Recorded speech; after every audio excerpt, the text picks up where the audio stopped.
Welcome to the Genius Factory. Enjoy the video. You start by preparing the device. Plug in the original Samsung charger and let the battery reach 100%. Once done, close background apps and disable Bluetooth, Wi-Fi, and location to stabilize charge behavior. Make sure to back up important data before deep calibration so you avoid interruptions. You do this because a stable, uninterrupted charge cycle gives the phone accurate battery reporting. Now keep the phone idle on charge for at least 30 minutes after reaching full to settle the readings. You proceed by draining the battery completely until the phone powers off. This deep discharge helps clear incorrect percentage offsets. After it shuts down, boot the phone into recovery and clear the cache partition. This eliminates corrupted battery stats.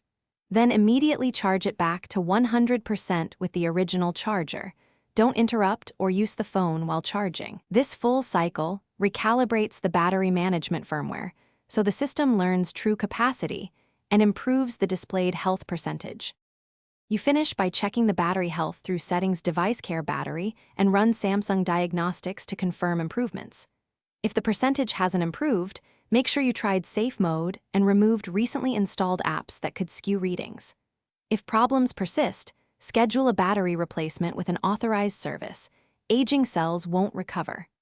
One troubleshooting tip: if values are erratic, perform a factory reset only after backing up. This clears persistent software corruption that can misreport battery health.